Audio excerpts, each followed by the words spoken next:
कहानी की शुरुआत हांगकांग के एक बिजी पोर्ट से होती है, जहां क्रेन्स कंटेनर्स को शिप्स पर लोड कर रही थी और अब यहां से ये कंटेनर्स टाइट सिक्योरिटी में अलग अलग जगहों पर भेजे जा रहे थे। और इन्हीं कंटेनर्स में से एक के अंदर पैसों के ढेर के साथ इवान मार्केज नाम का एक आदमी भी मौजूद था। कुछ सिक्योरिटी चेक्स के बाद वो कंटेनर से बाहर आ गया। असल में ये कंटेनर स्पेन से हांगकांग $1.5 मिलियन के साथ शिप किया गया था और नोटों की गिनती होने के बाद इवान को कुरियर के तौर पर 3% का कमीशन मिलने वाला था, जो होगा लगभग 380 करोड़ रुपए। कुछ साल पहले हम इवान को एक बड़े होटल के सामने फरारी में आते हुए देखते हैं, लेकिन वो सिर्फ वैले पार्किंग का काम करता था। इसके बाद इवान बारिश में भीगता हुआ वापस अपने घर पहुंचा, जहां उसने अपनी माँ को अपनी आज की कमाई दिखाई। उसकी माँ पैसे देखकर काफी खुश थी, लेकिन साथ ही उसने कहा कि अपने पिता के साथ भी थोड़ा समय बिता लिया कर, वो तुझे बहुत याद करते हैं। इवान एक मिडिल क्लास परिवार का नौजवान था जो अपनी जिंदगी में कामयाब होना चाहता था। एक वक्त था जब इवान अपने पिता को अपना हीरो मानता था और वो कभी भी उस दिन को नहीं भूल सकता जब वो अपने पिता के साथ एक शादी का बैंकेट हॉल खोलने के लिए लोन मांगने गया था। उनका बिजनेस शुरुआत में तो काफी अच्छा चला और उनका परिवार खूब नोट छाप रहा था, लेकिन फिर देश में इकोनॉमिक क्राइसिस आने की वजह से उसके पिता का बिजनेस ठप पड़ गया और तब उसने ठान लिया कि वो कभी गरीबी में नहीं जिएगा। रिसेशन के बाद इवान के पिता अक्सर टीवी के सामने शिकायत करते रहते। इसके चलते इवान को उनसे चिढ़ होने लगी। कुछ करना धरना है नहीं, सारा दिन बस सरकार को गाली देनी है। इसी दौरान इवान वैले का काम करने लगा, लेकिन वो हमेशा किसी बिजनेस अपॉर्चुनिटी की तलाश में रहता। अपने पिता से बिल्कुल उल्टा, वो सिस्टम से चिपक कर रहने में विश्वास नहीं रखता था। खैर, एक दिन उसने अपने दोस्तों के साथ अपना बिजनेस प्लान शेयर किया, जिसमें वो एक बेकार से फ्लैट को खरीद के उसको बढ़िया बना के बेचने वाला था। लेकिन उसके दोस्तों को इस आइडिया में कोई दिलचस्पी नहीं थी और साथ ही उनके पास लगाने के लिए पैसे भी नहीं थे। जिस पर इवान ने कहा कि तो क्या हो गया, बैंक से लोन ले लेंगे। पर उसकी बातें सुनकर उसके दोस्त उस पर हंसने लग गए। अपनी वैले की नौकरी पर इवान और उसके दोस्त ने मिस्टर लैरिस नाम के एक आदमी को देखा, जो कि मौजूदा सरकार में एक मंत्री था, लेकिन उस वक्त वो बहुत ज्यादा नशे में था। इवान ने सामने से उस आदमी को घर छोड़ने का ऑफर दिया, जिसके लिए वो आदमी तुरंत ही तैयार हो गया। इवान उस आदमी के ब्रीफकेस को खोलने के लिए बेताब था और खुशकिस्मती से उसे इस चीज के लिए काफी टाइम भी मिला।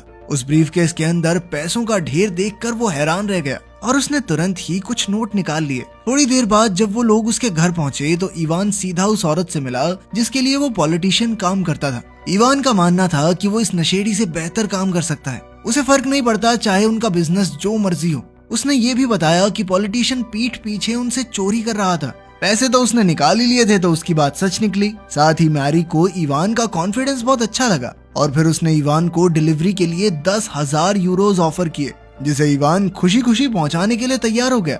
अगले दिन इवान ने फ्रांसिस्को नाम के एक आदमी को घोड़ा डिलीवर किया, जिसने अपनी बेटी लेटिसिया के बर्थडे के लिए उसे खरीदा था। सवाल करने पर इवान ने उसे बताया कि ये उसकी मैरी के लिए पहली डिलीवरी है। बातचीत के दौरान पता चला कि फ्रांसिस्को और इवान दोनों एक ही शहर से हैं। उसे फ्रांसिस्को की कहानी पता चली कि कैसे वो एक मामूली सी फोटोकॉपी शॉप में काम करता था।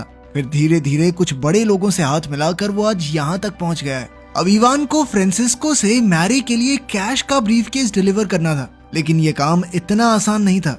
रास्ते में इवान को पुलिस ने रोक लिया और कुछ ही पलों में पुलिस को ब्रीफकेस में भरा कैश भी मिल गया। अपने आप को बचाने के लिए इवान ने झूठ कह दिया कि अभी अभी मैं घर बेच के आ रहा हूँ, ये पैसा उससे मिला मुझे। लेकिन पुलिस वालों ने उसके इस झूठ को बड़ी ही आसानी से पकड़ लिया और गुस्से में उन्होंने उसका सर गाड़ी पर दे मारा। अपने आप को मुसीबत में देखकर इवान ने पूरे कॉन्फिडेंस में कहा कि मैं तुम्हारे बॉस को जानता हूँ, फोन करूँ क्या उसे, मिलाऊं क्या कॉल। जिसके बाद पुलिस वालों ने उसे छोड़ दिया। असल में ये पुलिस वाले मैरी के लिए ही काम करते थे और ये सब उसकी ही प्लानिंग थी ताकि वो इवान की वफादारी को परख सके। डिलीवरी हो जाने के बाद इवान को उसके पैसों के साथ साथ बोनस भी मिला ताकि वो कुछ नए कपड़े खरीद ले। समय बीतता रहा और अब मैरी और इवान एक दूसरे के करीब आ गए थे। अगले दिन इवान की मुलाकात मैरी के पति फ्रांसिस से हुई, जो एक बहुत बड़े डायमंड स्मगलर का बेटा था और साथ ही उनका फॉरेन करेंसी ट्रैफिकिंग का भी बिजनेस था। उस दिन इवान का काम एक बेल्जियन कुरियर का था। इवान अपनी कुरियर की नौकरी से बहुत खुश था। वो बढ़िया पैसे कमा रहा था और साथ ही महंगी गाड़ियां चलाता। फ्रांसिस्को, जिसे लोग पाको के नाम से भी जानते थे, अपने बहुत ही अमीर क्लाइंट्स के काले पैसे को साफ करने का काम करता था और इसमें फ्रांसिस और मैरी उसकी मदद करते थे। वो इवान को कैश से भरे हुए ब्रीफकेसेस देता था जो उसे बेल्जियम पहुंचाने होते थे। एक दिन इवान लेटिशिया से बात कर रहा था जब उसे पाको ने देख लिया। पाको इस बात से खुश नहीं हुआ और उसने इवान को लेटिशिया से दूर रहने को कहा। कुछ दिनों बाद इवान मैरी से एक रेस्टोरेंट में मिला जहां उसने बताया कि बेल्जियम में खतरा बहुत ज्यादा बढ़ चुका है, इसीलिए उन्होंने एक दूसरे शहर जनीवा में नया पार्टनर ढूंढ लिया है। पर तभी उन दोनों की नजर एक अजीब से कपल पर पड़ी, जिन्हें देखकर इवान कहने लगा कि इस फुद्दू ने कैसे पटा ली है लड़की। जिस पर मैरी ने जवाब दिया कि इसके ब्रीफकेस में जो है ना, उससे सब कुछ हो सकता है। इवान अभी भी मैरी के साथ बिजनेस करना चाहता था, क्योंकि अभी वो इस पूरे खेल के बारे में और सीखना चाहता है। इसके बाद वो लोग एक बिल्डिंग में पहुंचे जहां उनकी मुलाकात मिस्टर स्टूल से हुई। वो भी मैरी का एक बिजनेस पार्टनर था, जिसने काले पैसे को साफ करने का बढ़िया सिस्टम बनाया हुआ था, और वो भी इसके लिए 3% ही कमीशन लेता था।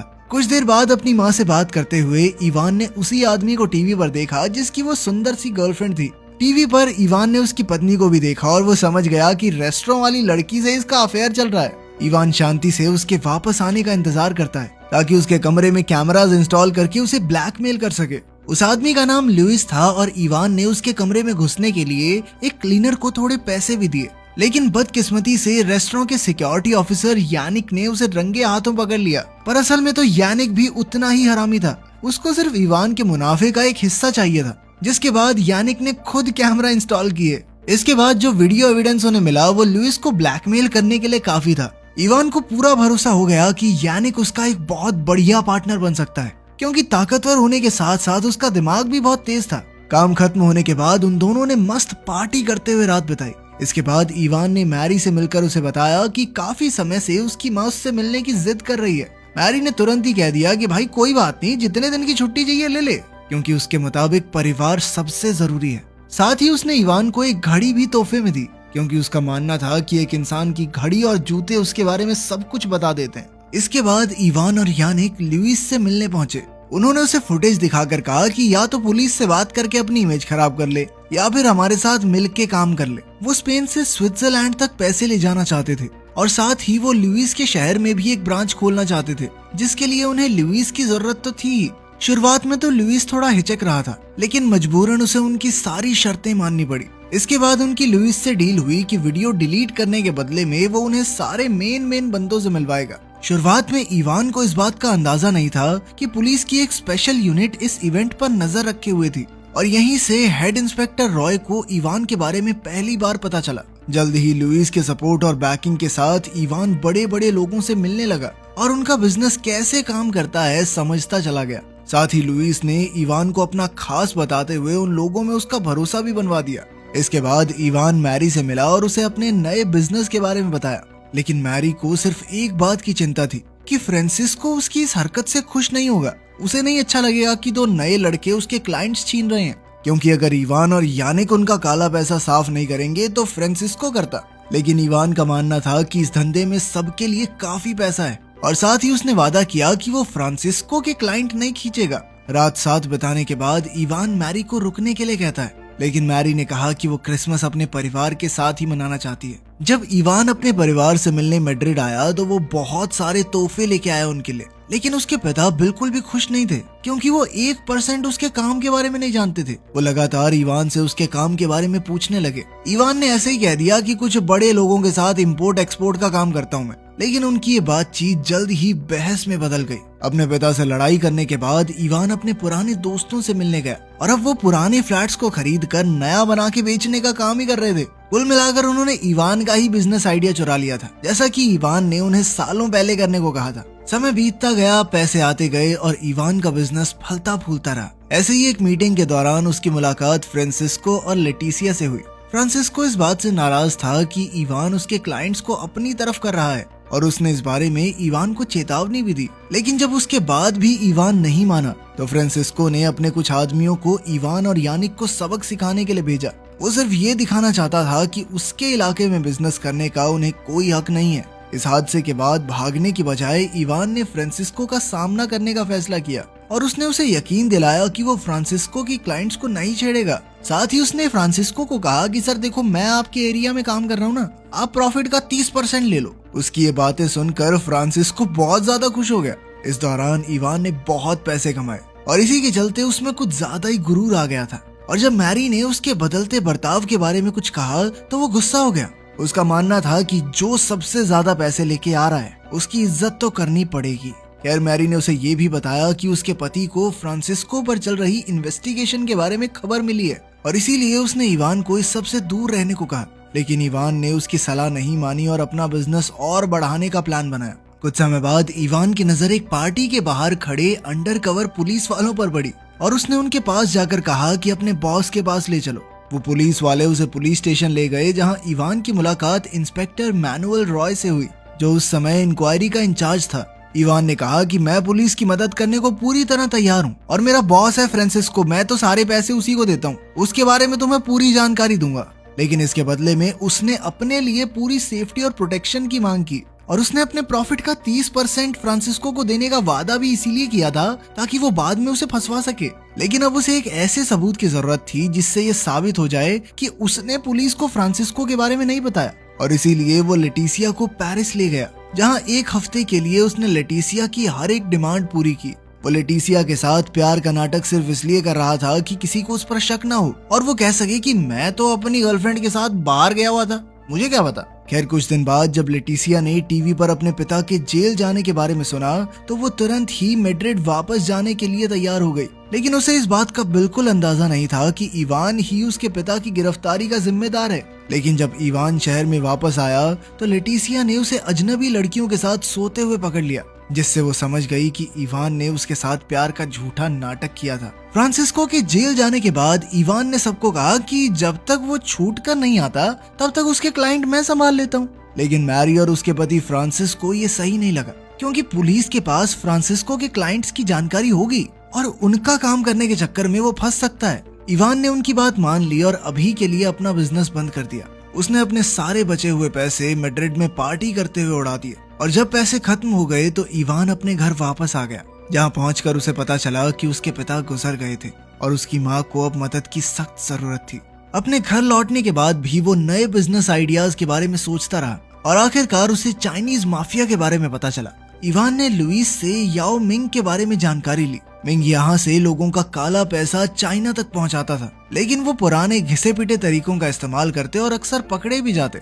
इसके बाद इवान मैरी से मिलने के लिए पहुंचा और उससे याओ मिंग के साथ डील करने के बारे में बातें करने लगा। लेकिन सबसे बड़ी दिक्कत तो ये थी कि अब स्विट्जरलैंड में पैसा ले जाना या वहाँ से निकालना इम्पॉसिबल सा हो गया था। ऊपर से उनके क्लाइंट कैश में पैसा मांगते थे। इवान के पास इसके लिए एक सोल्यूशन था। उसने कहा कि स्विट्जरलैंड में फंसे हुए पैसों को याओ के चाइनीज अकाउंट में भेज देते हैं और बदले में याओ हमें स्पेन में कैश दे देगा। दोनों ही पार्टियों को ये आइडिया बहुत पसंद आया और वो इसके लिए तुरंत तैयार हो गए। इधर मैरी और इवान अपनी नई डील की खुशियां मना ही रहे थे कि तभी फ्रांसिस्को अचानक उनकी टेबल पर पहुंच गया। लेटिसिया को धोखा देने के बाद फ्रांसिस्को को पता चल गया था कि इवान ने ही उसके खिलाफ पुलिस को खबर दी थी और उसने जज को पैसे खिला के अपना केस डिसमिस करवा लिया और अब वो किसी भी हाल में इवान से बदला लेना चाहता था। साथ ही उन्हें ये भी पता चला कि उनके लिए काम करने वाली एक सॉफ्टवेयर इंजीनियर ने स्विस बैंक अकाउंट्स की लिस्ट लीक कर दी है, जिसके बाद स्टूल और फ्रांसिस बचे हुए पैसे लेकर भाग गए थे।